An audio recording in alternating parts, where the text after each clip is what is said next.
In recent memory, there's been a resurgence in the first-person shooter genre. Indie titles and even some big-budget titles have been resurrecting the design philosophy behind games like Quake, Duke Nukem, and Doom. Fast-paced carnage with big arsenals, tons of enemies, minimal story, and juicy secrets to find. Wrack was among the first games in this modern resurgence, maybe even the first, as it came out in September 2014. Unfortunately, it's hard to find verification that it is truly the first. Arguably, there are old-school throwback shooters preceding Wrack, such as Bulletstorm, Shadow Warrior 2013, and Hard Reset, but those feel more like old meets new games to me. Wrack overwhelmingly has pure doomer blood running through its veins, lacking things like perk systems, weapon limits, sprinting, and iron sights. So forth. So, as far as my research and vague definition of throwback shooter took me, it seems that Wrack may be the first of its kind. Now, despite that potentially lofty claim, Wrack has become a footnote. Playing it, it's clear why. The moment games like Doom 2016 and Dusk came out, Wrack was rendered near obsolete. To best put it, Wrack strafed so its successors could bunny hop. I didn't originally intend to review Wrack, which is why this is going to be a slightly shorter video than usual. It started off as a curiosity, but I suddenly realized it would make for an interesting topic. Buckle up, for this game is the mixest bag I've seen in ages.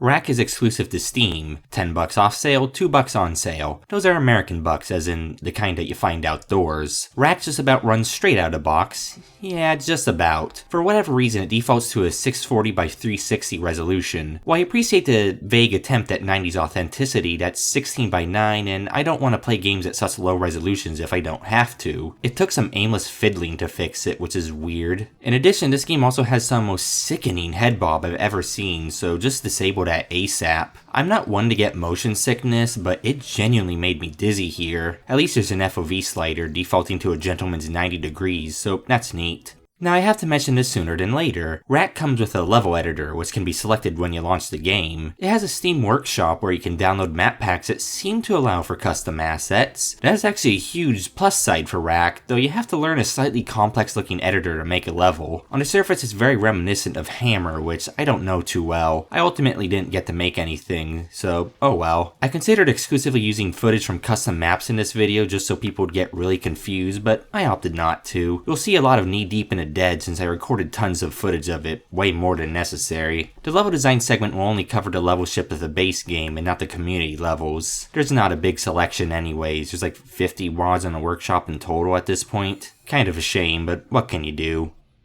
How about I start off with visuals this time? Wrack is a game that goes for a comic booky, cel-shaded art style. I do mean to emphasize goes for. The art style is rather inconsistent and odd in general. Obvious at a glance is the bright, colorful enemies against the dull backdrops. Most of Wrack's environmental color palette is muted, which isn't inherently bad. Wrack just takes place in interiors where the brightest colors come from the comic book alien henchmen and their blood. There's only moderate environmental varieties since the levels are largely corridors and square rooms. Do you prefer abstract green corridor or abstract reddish-brown corridor? Each level tends to be a slightly different flavor monochromatic tech-based interior, or sewer. Level 2 and 3 are sewers because the devs instantly ran out of ideas. There's a subtle clash that constantly bothered me once I started to catch on to it, and it's that only some things in this game are cel-shaded. You can obviously see it on the weapons, pickups, and enemies, and it looks decent, but in environments, it's barely noticeable. It makes you wonder if there's something wrong with the implementation itself, or if the environment simply has no cel shading. There are times where it looks vaguely like the environment has cel shading, though it's almost certainly baked into the textures themselves. So you have these items with the characteristic thick outlines in an environment with none of these outlines. Maybe this is a case of my eyes playing tricks on me. If you can see something I can't see here, then let me know in the comments. On top of that, your weapons are another visual clash. You see this shotgun?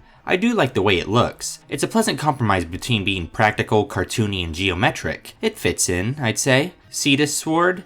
Yeah, this anime sword-shaped bottle opener, probably nicknamed a Racker, is a striking visual departure relative to everything else. I thought this game would lean into this aesthetic, but nope. It's quickly contrasted by the pistol, which straight up looks M1911-esque. The pistol's design is a bit too bland and uninteresting for its own good. I mean, you give me this overly ornate sword and this is as flashy as you'll get with a pistol? Ultimately, the sword is the most out-of-place weapon in your roster, but it's also the first weapon you see, so it ends up being an odd betrayal of expectations. The art style is simply all over the place to me. To give Wrack one big thing though, it has a ridiculously long timer for things to despawn, if any. So blood, debris, chunks, and bodies will stay around long after the fight is ended. You genuinely leave a trail of carnage behind you in this game, and I love that. No mystical omnipotent janitor cleaning it up as you're still embroiled in the same fight, and no forgetting where you've already been. Great stuff. It makes fights a lot more impactful if you can actually admire the destruction afterwards, and that's something I feel like a lot of games like this tend to miss out on. Finally, Wrack does try to have cutscenes, keyword being try, which still might be too strong of a word. It's another different art style leaning into the comic book side of things, just without a lot of things that comic books have. I find these to be ugly, especially when you focus on the faces. There's a lot of cutscenes that are simply just a series of silent dialogue boxes, so that doesn't help. You probably noticed I skipped out on the story this time, and that's because it doesn't matter at all. You're John Wrack up against some evil scientist and his alien pals. The writing is really bad, to the point where I'm genuinely unsure if it's intended to be ridiculously awkward and corny or not. It's like a toothless Saturday morning cartoon with half the charm. The dialogue made me cringe hard enough to make me skip past it, which had funny consequences when I reached the final boss. Story isn't what I play these games for, but if you're going to go out of your way to feature cutscenes, then maybe you should have something to look at or say. So basically, Wrack is confused. It doesn't know how cartoony it wants to be, the weapon designs aren't congruent with each other, and it's very monochromatic at times. I guess I need to give the enemy design a quick mention too, for the fact that every enemy type feels like they come from a different game entirely. Wrack has a slight asset flip feel to it, and while I do doubt that that's the case, it largely stems from this billionaire tax record level number of inconsistencies. I actually like cell shading, but everything here is too rough around the edges to really work. Simply put, I don't like Wrack visually. And like most other games I cover, Wrack isn't too notable in the sound design department. Maybe even outright the least notable on my channel up to this point. I guess the shotgun sounds punchy, though the other weapons are far less impactful. The game gives good audible feedback relating to the combo meter, which I will talk about shortly. Enemy sound choices are generally weird, and I couldn't help but notice that some enemies use the same sounds as Burrix from Thief. They at least give a distinct sound cue to the enemy who charges you and explodes. Passive enemy callouts can be rather quiet though, so it's easy to get snuck up on. In fact, I got snuck up on a lot, which is pretty weird. I've never seen anything quite like it. It just goes to show how important enemy sounds are. Ultimately, I'm most surprised that they didn't give the protagonist a voice by having him spew cheesy one-liners at all times. That's a missed opportunity to give the game some much-needed personality and tone. This game is somewhat known for its soundtrack by Bobby Prince, who composed a soundtrack for original Doom. Saying that is funny because it's an admission he's best known for bootlegging popular rock and metal. I actually didn't realize until recently how many soundtracks he's actually composed. He also composed for Duke Nukem 3D, Wolfenstein 3D, Major Striker, Rallo Gump, Argo Checkers, and most importantly, Pickle Wars? I've never heard of any of these, but I do have a soft spot for how Wild West video game titles were back then. Anyways, Wrack's got a competent soundtrack, just not one I'd go back and listen to. Has a bit more heart and soul to it than your standard orchestral soundtrack, and it generally sets a good mood for wandering the levels and engaging in combat.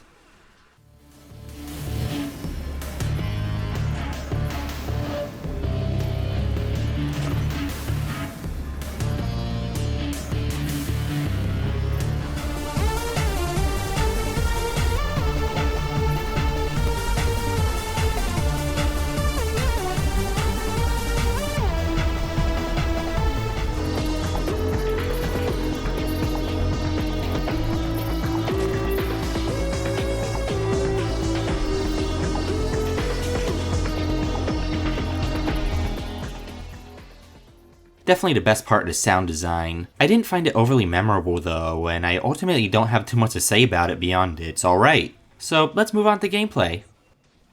Wrack has the fundamental things you'd expect from a Doom-inspired throwback shooter. Fixed health and armor, an arsenal in your pocket at all times, and big scuffles with various enemy types. Despite the fixed health mechanics, this is still one of the games where your screen goes red when you take damage, assumedly because pain makes you think of strawberries. At low health, it's so intense that it's hard to see. Not a big deal, but it's something that personally annoys me. You are decently tanky, at least on hard mode, and the base campaign is generous with health and armor. Hidden throughout the campaign are health and armor boosters that increase your maximum by 5 points each. They are very hidden, so it's unlikely you'll get them all without a guide. I know I didn't, though I didn't need them all that badly. Wrack is on the forgiving side, it's just not so forgiving that you could mindlessly face tank everything in sight. It has a harder skill than the one I played on, but it's literally called bullshit. I'll trust the developer's word for that and just not play it. You don't even unlock it until after you beat the game anyways. Wrack has well-designed movement. Your base movement speed is extremely comfortable, not too fast nor too slow. They deliberately programmed old-school movement techniques into here, like the weird thing where ordinal movement is faster than cardinal movement. In other words, you move faster when you hold W and A or D than when you just hold one of the keys. Rocket jumping is an intended feature as well, though I didn't get too much air mileage out of it. Rockets are exceptionally hazardous to your health, so blow yourself in moderation. Get ribs removed if necessary. Well, actually there is a permanent upgrade that's basically just gunboats from TF2, but there's a catch. You can only find it in a secret level, which I did not stumble upon in my blind playthrough. I don't know, it just seems like bad design to hide this away. It should have been on the beaten path. Jumping is okay, and you have more air control than average. It's a tad on the wimpy side, especially when it comes to platforming. Luckily, it's high enough to dodge projectiles roughly aimed towards your family jewels. You can also dodge projectiles taking higher roads by crouching, though that's definitely less useful on average. Vertical dodging is surprisingly smooth in this game. Wrack also has one of my favorite shooter movement techniques, and it's that you can jump on the heads of some enemies. I've loved that since I played Blood. It's not super practical here, but it's fun nonetheless. Despite all of that, there's no crouch jumping, which is a missed opportunity if you ask me. There are a decent handful of times throughout this game where I thought that the ability to crouch jump would have come in handy. Hands. Interestingly, Wrack features an arcadey live system. If you die, you respawn in a predetermined spot, -1 life and with seemingly randomized resources. You do keep your weapons, so that's at least nice. Personally, I would much rather completely reload a checkpoint than have a live system. There are checkpoints in this game, but they aren't technically checkpoints and are just where you respawn the next time you die. Sometimes the game saved forward progress from after I died, sometimes it didn't. You could predict the weather a month down the line better than how the live system will decide to work in this game. They do everything they can to make you engage with the live system. Notably, quick saving isn't actually quick nor saving, since the game boots you back to its main menu whenever you do it. These quick saves are deleted upon reloading them too, so that's something. You also can't make manual saves, it's only auto saves. I guess you can take a break using quick saves, but man, no saving system? It's all thanks to the live system, which is simply an anomalous inconvenience of a mechanic, and I don't get the intent behind it. It feels like either pandering to an arcade demographic that barely exists, or maybe an antiquated mechanic tossed in purely for the sake of having an antiquated mechanic. They say it's to prevent save scumping, but this seems like such a clumsy and hostile way to do it. It does kind of seem like a minor hindrance, but I think it takes away from the game as a whole.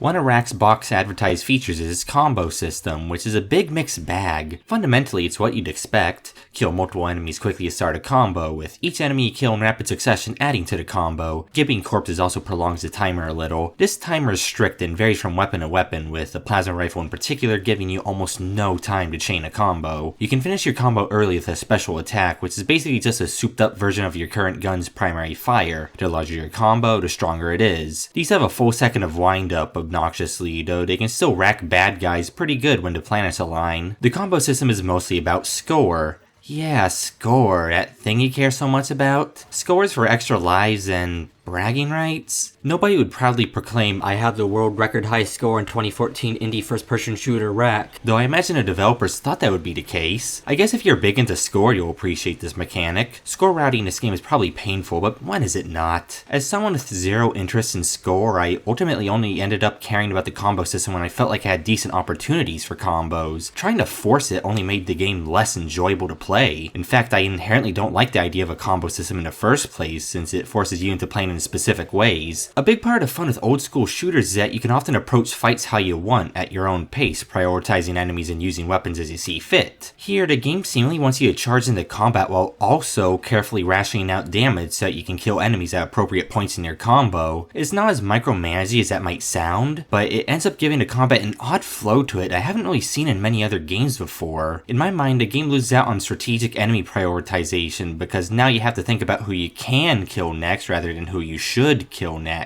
The developers must have been subconsciously aware of the flaws of this system, because both the enemy roster and weapon design reflect this as well. I'll talk more about the combo system as I go on, but I've put off the guns for long enough. The arsenal is a bit smaller than average in Wrack. That's not inherently bad, as a small arsenal can work if it's fun and satisfying across the board, and if it fulfills all the right niches. So I'll talk about all of them in the order you acquire them. The sword, as your requisite infinite ammo melee weapon, is surprisingly above par. It one-shots most enemies and has a mild swing arc, allowing it to hit multiple enemies in front of you. To compensate, it has a long wind-up, and its range is a bit shorter than it looks. I didn't really use it until later on, when I realized it was substantially better than I initially thought. shot. Almost nothing in the game can really withstand it, though it's easy to get hit trying to use it. I wish it had dismemberment or energy blade effects instead of just sometimes gibbing enemies. I want sword-like feedback with my sword, or else it just feels like a grenade on a stick. Pistol is mediocre, dealing good damage but having rather subpar feedback and a remarkably boring appearance. This is a game where the stock pistol one-shots low-level popcorn enemies. It's to the point where it creates a bit of a disconnect in my brain where I consistently expect enemies to take twice as many shots to kill. It's a reverse bullet sponge situation. The pistol is usable and you're forced into using it since it's the only real medium to long-range weapon you have. Spoiler alert, you don't get an actual long-range weapon in this game, so the pistol has to serve that role. It has the second most punishing combo timer in the game, by the way, so good luck chaining combos together with it. The best weapon is, unsurprisingly, the shotgun. It has actual meat and weight behind it, and it 1 or 2 shots all but the tankiest of enemies. I can tell extra love went into it, which is a sign developers know at least a few things about first-person shooters. You can reasonably main it, and it remains potent throughout the whole game. It's only held back by a somewhat small ammo capacity. I ultimately had it out for most of my playtime, if that's a good gauge of its usefulness for you. I have to give Wrack credit for having a decent shotgun with a lot of jibbitude. Bonus points for it being pump action too. It's simple, effective, pump action fun.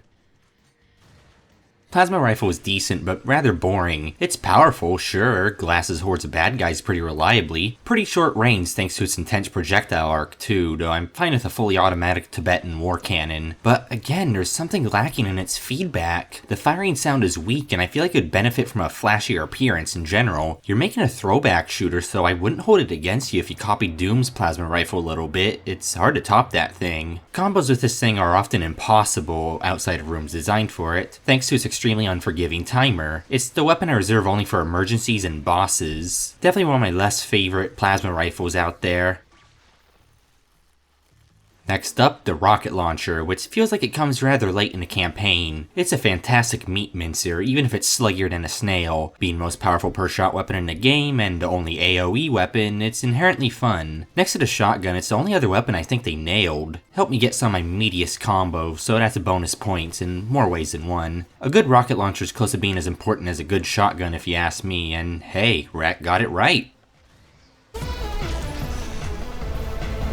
I can take it. And that's it. Yep, 5 weapons in total. Aside from the combo finishers, there's no alt fires, so this is all you're getting. While I do have mixed feelings about some of these, I will at least concede that they're all completely usable and they serve their purposes for the most part. The biggest issue is that it feels like you're supposed to have more weapons. Wrack is missing common components of a first-person shooter arsenal, such as a workhorse automatic weapon and/or a power weapon. Imagine Doom 2 if it didn't have the chain gun, super shotgun, chainsaw, and BFG, and you have the general idea of how Wrack's arsenal feels. It's rather strange. As it is, the arsenal works, there's just a constant underlying feeling that something is missing. Of your 5 weapons, 3 of which are effectively close-range weapons and 2 are mid-range weapons. You only have 1 weapon that deals splash damage and no all-arounder / long-distance weapon, akin to Doom's chain gun. At a bare minimum, there's obviously something missing between the pistol and plasma rifle. Heck, the ammo capacity points towards this too. The pistol has a strangely large ammo pool, which really makes me wonder if they plan to implement a weapon called a tiny cannon or something like that. This minute arsenal is a huge flaw as it's one of the smallest, least interesting arsenals in any shooter I've played. Maybe not necessarily a bad one, but certainly an underwhelming one. Weapon swapping can also easily end your combo since the animations are a bit on the long side. It's not superhuman to keep the combo going, but it's inherently punishing to try varying up your weapons. And not helping this is that every weapon has a different combo timer and the plasma rifle is so punishing that even thinking about switching weapons is not guaranteed to end a combo. Why not have them all be the same length? Why punish players for wanting to vary up their arsenal in combat? Weapon swapping is a vital part of old school shooters, yet the game mechanics seemingly discourage it. Again, it's the combo system actively making the game less fun and reducing both player choice and strategy. So while the arsenal is at least serviceable and functional, it feels like it needs both more congruency with the combo system and more variety in niches. Quake-style instantaneous weapon swapping and maybe better feedback all around would have also helped. The feedback is decent on average, it's clear as day when enemies get hit, especially thanks to some of the exaggerated blood spatter and the animations where they keel over. Still, a sprinkle of extra oomph and some more weapons are the primary things the arsenal needs, as it's otherwise an admirable foundation. Nothing here is bad, but man, the size of it is depressing. Assumedly, the developers would have added more weapons to the game with extra episodes as they came out. But, well, we only got episode 1. So this might have not even been in the developer's control, but who knows. I'm going to segue into the level design segment of this video by bringing up the combo system again. The combo system obviously promotes aggression, right? You gotta rapidly dispatch enemies, give corpses, and beat your chest like a gorilla to keep your combo going. So naturally, in this game where the game design seemingly wants to reward you for blasting everything in sight, you're punished for blasting everything in sight. See, the campaign is uniquely cruel with its secrets. A shocking number of secrets require you to use weird pacifist strategies to reach them. You'll often need to platform off of enemies' heads, explosive barrels, or crates. You know, the three things first-person shooters have trained players to shoot. The combo system wants you to run into every room being aggressive, killing everything as fast as possible, but not too aggressively, because you might shoot at something you need to platform off of to access a secret. You have to restart the level if you want another shot, and that can be obnoxious as the secrets are very lucrative. Hardcore secret hunters rejoice, I guess, especially the masochistic ones. It is worth looking out for the secrets, which is good, but that's why it was so frustrating whenever I accidentally locked myself out of a secret. The last time I saw insidious level design like this was in my recent playthrough of Marathon, which at least had the excuse of coming out when a genre was in its infancy. What is Wrack's excuse? Punishing running and gunning in a game like this just seems stupid to me. I'm playing a game directly inspired by Doom and not tactical shooters. How do you get this wrong? As for the level design in general, honestly, if you would have told me the levels were AI generated and then touched up by a human, I would believe you. Instead, the case is that all of the levels are made by humans and not like fish with the level editor. It definitely feels like the campaign was designed to showcase the map editor more than anything else. Sure, there are some cool moments here and there. I like the small force field maze in particular, and some of the fights feel like they are genuinely thought through. However, these are typically fleeting moments in the span of this game's 2-hour campaign. Many encounters blend together, and it's rather rare for the game to try anything particularly interesting. There's at least some moderately intelligent placement of enemies, with the snipers and bootleg revenants typically being placed in vantage points. The exploding spiders are often placed so that they get to drop on you, which is mostly fine, but there are some mean cheap shots here and there. It's not my fault I'm both not psychic, and I generally want to run and gun in a throwback shooter. In fact, the developers probably put a system in the game to facilitate charging into rooms and speeding aliens off to Zorgelblog or whatever their hell is. What was that mechanic called again? Condoing? I can't remember.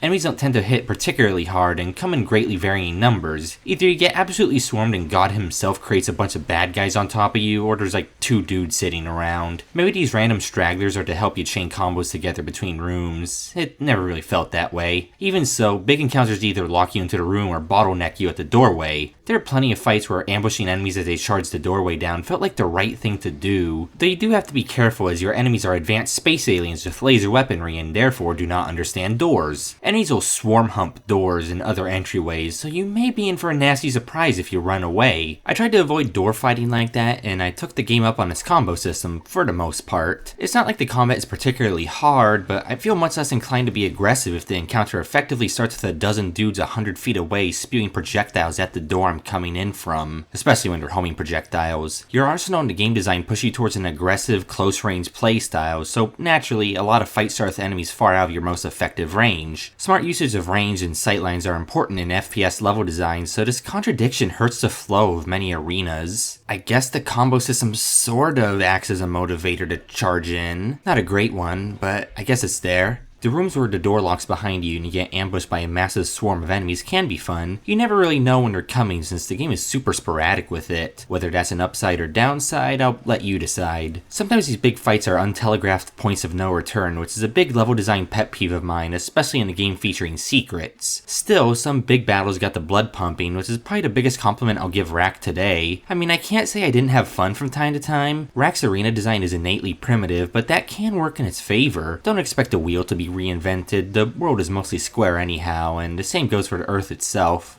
Squareth. The level design isn't bad on average, it leans into meh territory for the most part. Most of the devious design is in things like secrets and some rare few arenas, so the ambushes here and there too. I wouldn't say its highs are particularly high, nor its lows too low. The only thing I genuinely vehemently hate here is the secrets you can lock yourself out of. At least those are sparse, optional, and can be fixed through a reload if you're up to it. There is still a decent helping of pleasant encounters, and the distribution of resources is decent. Wrack never stars you too much, nor indulges you too much. It telegraphs big fights intelligently most of the time. You see a bunch of plasma gun ammo, you know 10 dudes are about to try and run a train on you. This applies in real life too. It's at least good, subtle level design, clearly letting the player know to brace themselves for a big ol' scuffle. Plus, I only got lost in one level, which made the amateur level design mistake of expecting players to look upwards. Getting lost only once is actually pretty good by old school shooter standards, so C+ for effort. It doesn't change that the game can be rather corridorous and square at times. It's ultimately just middle of the road level design. Nothing deeply unpleasant, nothing particularly amazing.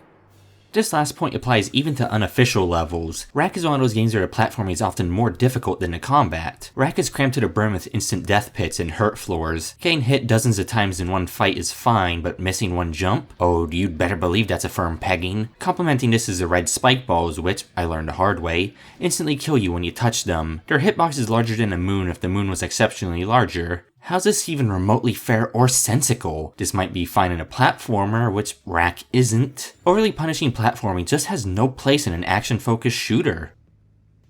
Wrack also has power-ups, which are mostly fun. You've got your quad damage from Quake, extreme damage resistance, and Mach 1 movement speed like Shadow the Hedgehog. They're not too common nor too rare, so they did a good job with that. It's hard to go wrong with an intense quad damage massacre or movement speed so fast you can barely control yourself. The first level ends with a quad damage battle that's actually pretty fun, so good on you devs. Though to be fair, this should be hard to mess up.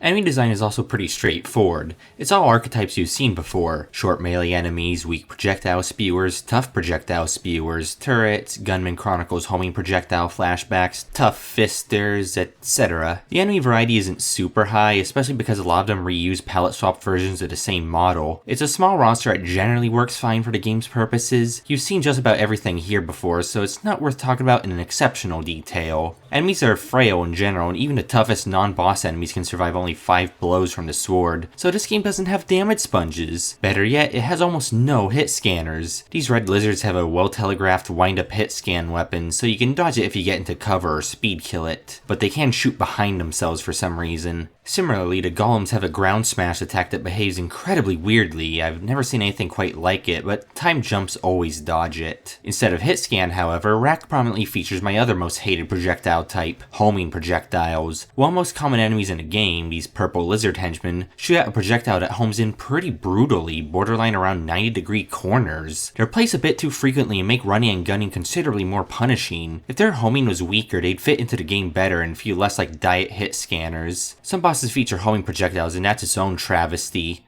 Speaking of bosses, I mostly like them. They're easy to understand, they have predictable patterns, and there's warnings and telegraphs for almost everything they do. A handful of them are genuinely fun and well above average in terms of FPS boss design. They can still be a mixed bag, and a couple of the bosses feature bad or cruel design. The second boss, for instance, has a bullet hell rocket attack that's basically guaranteed to knock you into instant death lava if you don't know it's coming. I hate blind killers like that. The penultimate boss, Oculus, who's basically just a cyborgified monoculus, is pretty annoying. I could flawlessly dodge most of his attacks, but his homing rockets, a foul curse upon their name, were nearly impossible. They are the most intense, damaging homing projectiles I've seen in ages. Then I learned that all I needed to do was 9-ball it by getting low in the arena, crouching and sitting still. The rockets passed right over my head. That's intuitive, right? Sitting still to dodge homing projectiles? This is one of those cases where, all because of a single tidbit of information, a boss goes from insurmountable to effortless. The final boss is brutal no matter what, thanks to his all-you-can-eat buffet of abilities and bad telegraphing. You better pray he doesn't do his stupid spin slap move at a bad time, otherwise it's a guaranteed stun lock death. He also has a highly telegraphed hit scan laser of undodgeable double-decker Omega Hyper Death, which you have to cancel out by shooting it with a shotgun. No other weapon works for this.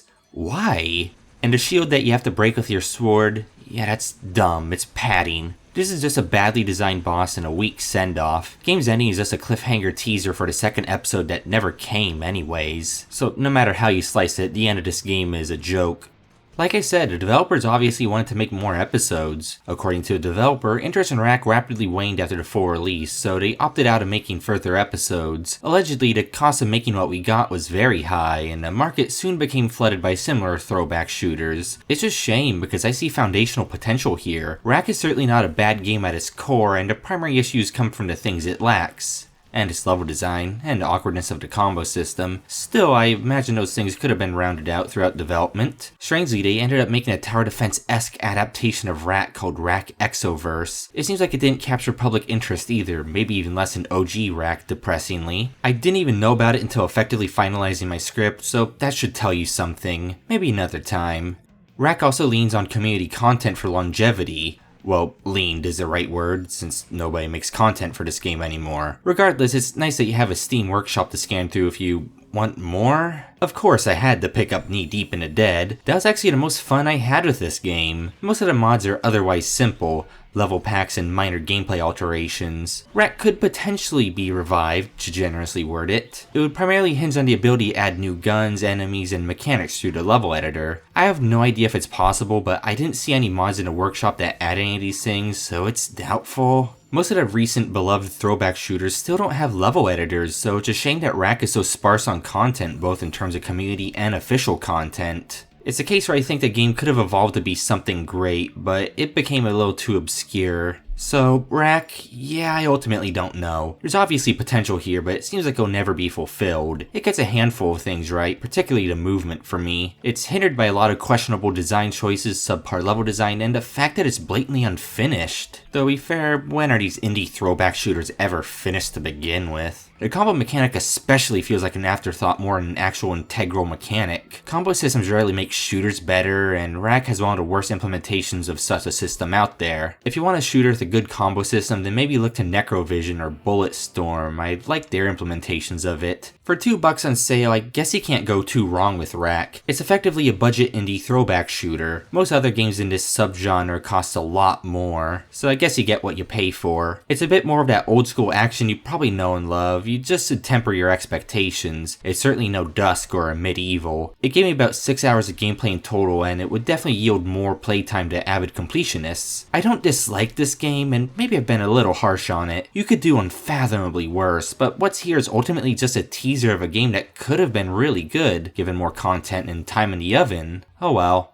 I guess it just depends on whether or not you want a budget old school style shooter or not. I generally can't get enough of these games, but with Wrack, I'd say buyer beware. It's certainly not bad, not great either. That's it for this episode. Tune in next time for a strange Russian game that almost nobody in the Western Hemisphere has ever heard of. See you then.